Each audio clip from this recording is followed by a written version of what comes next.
Halo sahabat Iptek 51, ketemu lagi dengan saya. Ini masa-masa stay at home ya. Masih belum selesai juga, udah kelamaan di rumah. Saya mau cerita apa ya?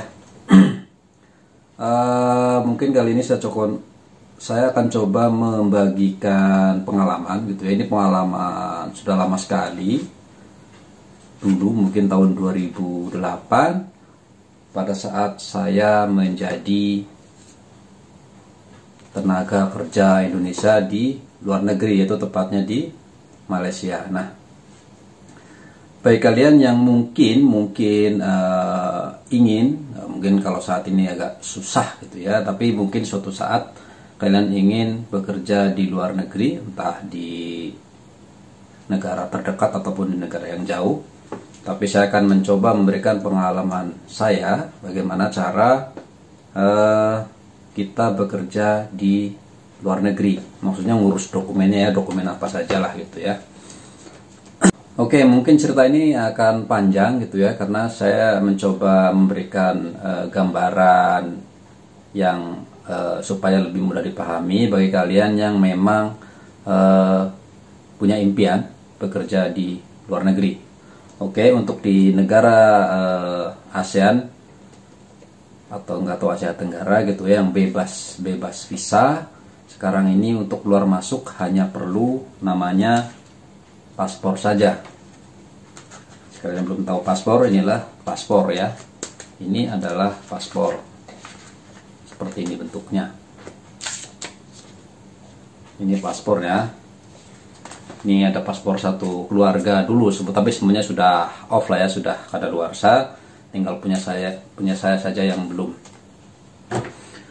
Oke, saya ingin cerita ke luar negeri itu bagaimana sih sebenarnya, apa aja yang diperlukan untuk dokumen-dokumennya.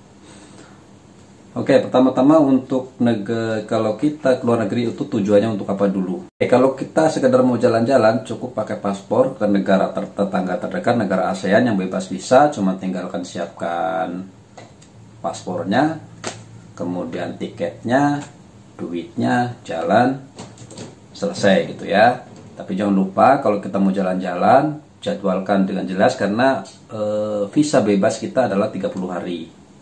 Baik di Singapura, di Malaysia, di Brunei dan negara Asia lainnya ya. Bisa lihat di Google detailnya, ada berapa negara yang berlakukan bebas visa dalam waktu 30 hari. Jadi 30 hari kalian harus segera keluar dari negara yang kita datangi. Oke. Kemudian jangan lupa kalau kita mau jalan-jalan harus siapkan tiket pulang pergi. Kemudian booking hotelnya sudah jelas, kita harus ada booking hotel supaya tidak bermasalah di bandara pada saat kita keluar, karena pasti akan ditanya mana tiket baliknya dan di mana hotel tempat kita tinggal. Kita harus tunjukkan itu di imigrasi pada saat mau keluar, baik di Indonesia dan juga nanti di sana pasti akan banyak pertanyaan. Oke, bagaimana jika untuk bekerja di sana?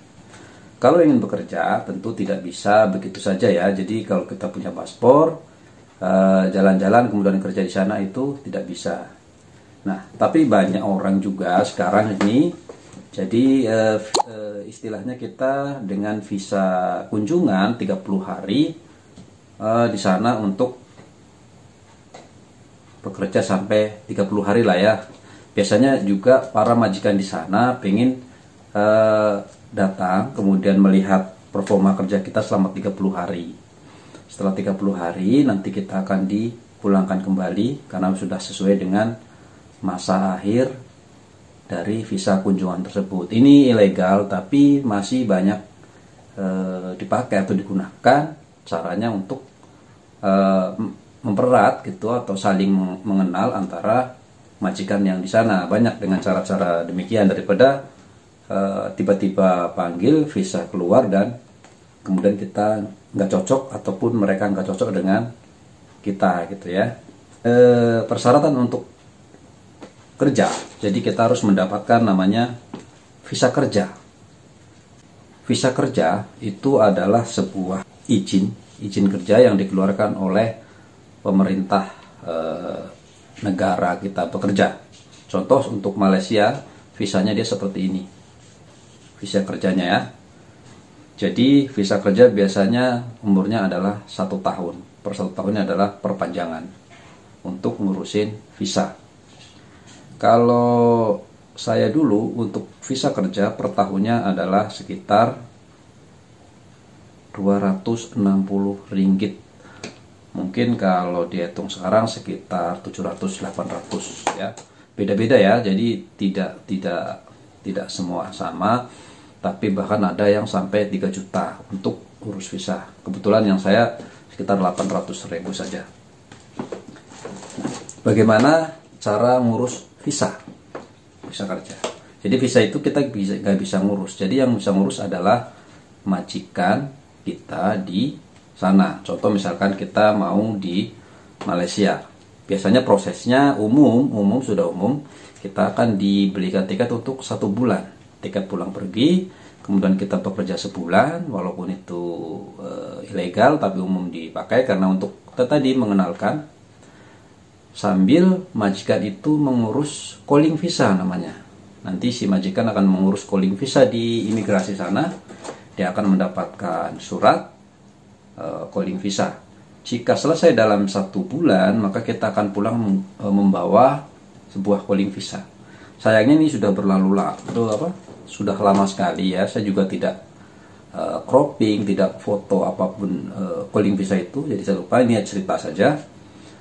Kemudian kalau kita bawa pulang ke Indonesia, kita harus mengurusnya di Malaysian Embassy di Jakarta ya. Jadi di kedutaan Malaysia di Jakarta kita harus urus di sana, kita berikan calling visanya dan kita akan mendapatkan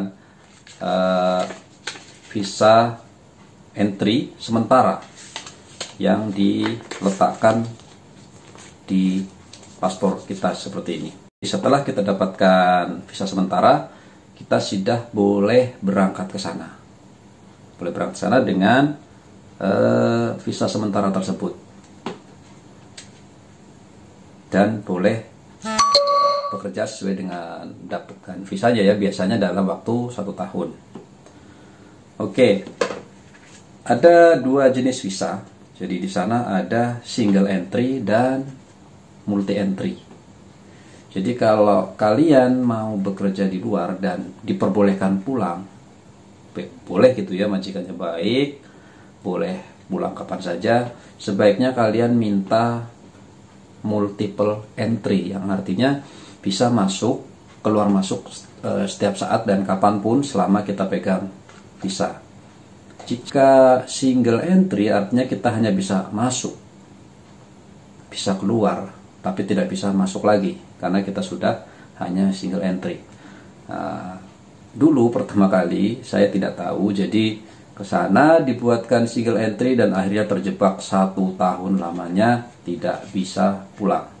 Mau pulang bisa tapi ya katanya ada proses yang tidak tahu lah itu ya. Tapi karena itu sih single entry. Setelah tahun kedua baru saya bebas keluar masuk sana kemari, menggunakan multiple entry. Jadi nanti setiap keluar dan masuk negara nanti akan dicap seperti ini. Di bandara kita akan dicap juga oleh imigrasi kita. Kemudian di sana juga dicap masuk. Nanti dari sana kalau mau ke sini lagi dicap lagi. Dan begitu terus seperti ini. Ini adalah menandakan keluar masuk berkali-kali. Oke, itu adalah tadi kalau setelah mendapatkan visa kerja artinya kita bebas ya, artinya jangan lupa kemanapun kita pergi kita harus selalu membawa paspor kalau di sana. Ini kita cerita di Malaysia ya, jadi kita harus kemanapun harus membawa paspor, jangan sampai ditinggal. Kalau memang biasanya ada yang ditahan, akan diberi kopiannya, kopi atau scan atau apa yang selalu kita bawa, karena di sana ada istilahnya razia pejalan kaki. Tidak seperti di kita hanya motor ya. Di sana pejalan kaki dirazia, dia akan diminta ID. Kalau tidak, kita akan dibawa ke kantor polisi atau kantor imigrasi. Oke, itu adalah dokumen.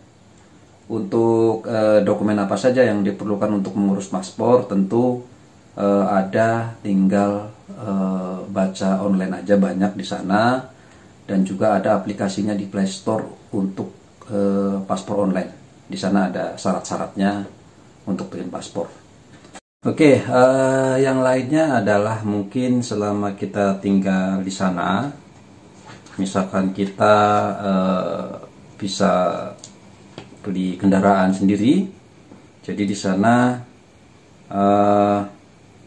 kita wajib punya SIM ya, sama juga, tapi di sana jauh lebih ketat dan tidak mudah untuk mendapatkan SIM sana. Jadi orang sana pun untuk mendapatkan SIM itu tidak mudah dan sangat sulit karena prosesnya yang panjang. Nah, kita punya solusi atau opsi ya, bukan solusi. Opsi kita menggunakan SIM internasional. International Driving Permit. Walaupun tidak semua negara mengakui ini, termasuk di Malaysia ada beberapa polisi yang meragukan atau mempertanyakan gitu ya, masih menolak gitu ya. Tapi kadang kita lepas juga. Jadi sama di sana ataupun di sini, penggunaan motor akan lebih sering kita terkena roadblock atau razia. Jadi kalau menggunakan motor lebih baik mempunyai SIM internasional. Kalau mobil sama ya, di sini juga ataupun di sana sedikit tidak banyak, karena di sana lebih kepada dicek road tag-nya saja, tag jalan ya, pajak jalan, akan lebih melihat pada pajak jalannya. Tentu karena di sana lebih murah harga mobil maupun motor roda 2, jadi kalau kita punya harus segera bikin SIM internasional seperti ini. Bikinnya di mana? Kita bikinnya di Mabes Polri yang ada di mana itu, sana dekat gak jauh dari jalan DPR sana ya. Prosesnya pun mudah saja. Kita gunakan SIM kita yang di Indonesia, wajib kita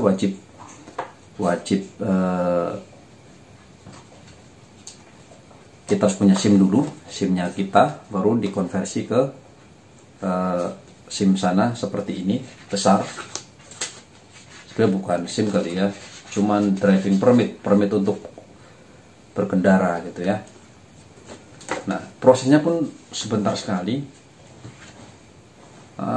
Kalau bikin SIM kan lama ya, tapi kalau bikin SIM internasional juga cepat dan juga gampang, hanya 15 menit. Soal harga saya sudah lupa berapa, tapi kalau nggak salah sekitar 200 atau 250 ribu kalau nggak salah ya. Oke, untuk itu untuk SIM internasionalnya. Oke, saya akan cerita lagi pengalaman kedua. Selama bekerja di sana, saya pernah kehilangan paspor. Bermain ke tempat kawan, akhirnya lupa jatuhnya di mana dan hilang. Oke, kalau misalkan kita kehilangan paspor, kita harus segera ke kantor polisi. Karena jangan sampai nanti paspor kita disalahgunakan. Sesegera mungkin lapor ke kantor polisi. Nah, untuk kantor polisi, karena kita nggak punya dokumen apapun, ya kan? Makanya harus perhatikan juga, setelah sampai di sana minimal kita harus punya data kita. Kalau misalkan kita nggak punya itu, kita harus minta ke majikan kita fotokopinya atau apapun. Paling aman adalah setelah kita punya paspor, punya visa, kita foto atau kita scan atau apapun, kita print dan kita simpan kopiannya. Jadi menjaga-jaga kalau misalkan sampai kita kehilangan dokumen penting ini. Karena bila kita tidak ada bukti apapun, maka kita akan dianggap ilegal gitu ya. Jadi dan mungkin kita akan deportasi. Kalau ditangkap kemudian deportasi tidak masalah gitu ya, tapi kan masuk sel dulu sampai menunggu pemulangan dari kedutaan kita di Indonesia, sampai orang Indonesia kedutaan kita mengurus kita di sana. Tentunya itu repot lah ya.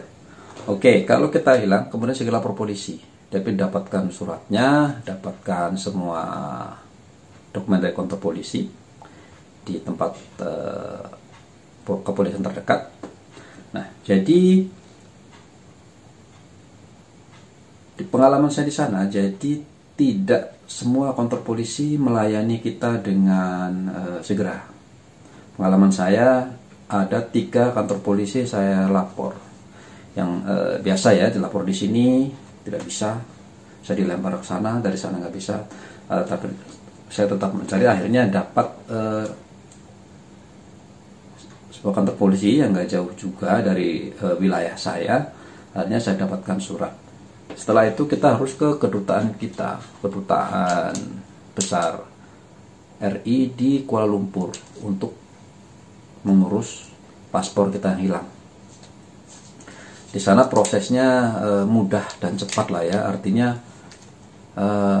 jauh sekali dengan kalau kita ngurus paspor di Indonesia. Di sana nggak sampai 1 hari itu udah selesai. Kebanyakan itu karena antrian saja. Jadi antriannya panjang. Kita berangkat pagi-pagi, tapi dalam sebenarnya kalau dihitung itu nggak sampai setengah jam kita sudah mendapatkan paspor yang baru. Ya kan? Setelah paspor baru, tentu visa kerjanya itu hilang, ya kan? Tidak ada. Makanya kita harus ngurus lagi. Tentu yang ngurus juga seperti tadi adalah majikan kita. Tidak bisa ngurus sendiri. Jadi tetap harus didampingi dengan majikan kita di sana untuk minta lagi rekopian atau reprint lagi untuk ditempelkan kembali di paspor kita. Atau kita segera pulang saja. Berarti kita tidak punya izin tinggal, kita segera pulang dan minta diurus pulang. Seperti itu prosesnya.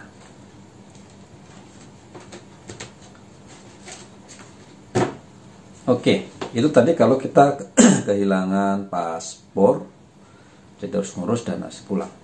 Nah, bagaimana kalau kita mau kemudian kita kerja di sana dan akhirnya kita betah, kerasan, dan kita mau membawa anak istri bersama ke sana, ya kan?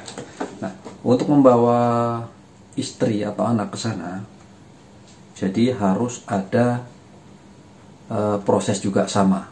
Tentu yang bertanggung jawab, yang menanggung atau yang menjamin adalah majikan kita. Kita tidak bisa ujuk-ujuk bawa istri kita tinggal di sana kecuali 1 bulan. Kalau 1 bulan boleh ya, tinggal istri anak bikinkan paspor, berangkat ke sana dalam waktu 30 hari harus segera keluar dari sana. Itu tidak nggak ada masalah gitu ya, artinya 30 hari itu nggak ada masalah, tinggal bebas. Tapi setelah itu kita akan dianggap ilegal. Oke, untuk mengurus visa tinggal untuk anak dan istri itu bukan visa kerja nanti yang ditempel ya. Jadi contoh seperti ini adalah untuk kebetulan saya masih ada ini contoh ya. Ini adalah anak saya yang pertama, ternyata masih ada visa sementara di sini. Masih ada visa sementara, nanti saya crop. Visa sementaranya bentuknya seperti ini.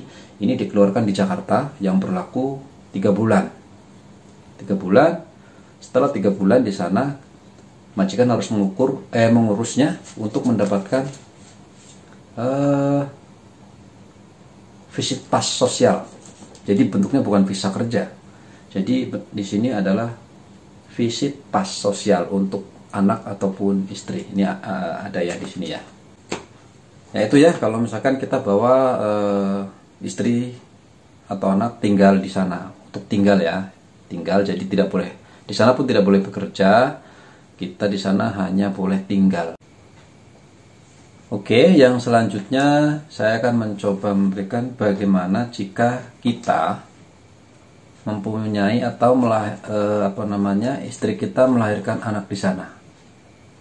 Nah, karena kita punya surat izin tinggal resmi antara kita sebagai suami dan juga ada istri, mudah saja kita tinggal biasa ya ke rumah sakit lah di sana atau klinik untuk melahirkan. Nah, setelah anak kita lahir, kita akan dikeluarkan surat sama seperti di sini ya prosesnya. Kita dapat surat dari bidan atau dari klinik atau dari rumah sakit untuk kita ngurus ke dukcapilnya. Dukcapil kalau di sini dukcapil ya, kalau di sana namanya JPN, Jabatan Pendaftaran Negara. Di sana kita akan dikasih daftar apa saja yang harus dilampirkan. Jadi harus disiapkan tanpa terkecuali. Kurang satu pun maka tidak akan dilayani. Prosesnya sebentar, hanya 15 menit. Selebihnya adalah antrian biasa kalau ada antri. Kebetulan waktu itu di sana tidak ada antrian. Maka kita akan dikeluarkan sijil kelahiran seperti ini atau birth certificate yang menyatakan bukan warga negara. Jadi karena kita orang Indonesia, baik suami atau istri, jadi maka di sana akan tertulis bukan warga negara, tapi ada sijil kelahiran atau birth certificate atau akte lahir. Nah, setelah sudah dapat dari JPN, kita harus ke Kedutaan Besar RI di Kuala Lumpur ya, kalau di Malaysia bukan di Sarawak, itu di Kuala Lumpur. Maka kita akan dikeluarkan surat pernyataan lahir dari Kedubes RI. Istilahnya surat numpang lahir di sana untuk mengurus nantinya dokumen akte kelahiran di Indonesia, supaya kita bisa dapatkan akte kelahiran di Indonesia. Karena di sana sebenarnya hanya numpang lahir saja. Oke, setelah dapatkan ini, kita harus ngurus paspor anak. Ngurus paspor anak ya. Oke, untuk paspor anak yang lahir di sana, kita juga tidak perlu pulang ke Indonesia. Hanya cukup ke Kedubes lagi, Kedubes RI. Tentu waktunya berlainan ya, dari mengurus pertama akte sijil dulu, ataupun sijil itu kan dipakai untuk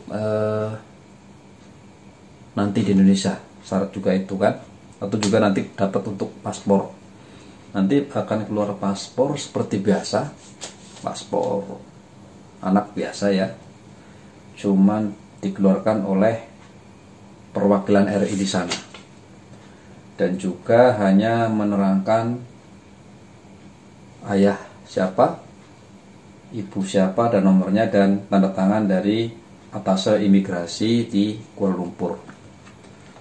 Oke.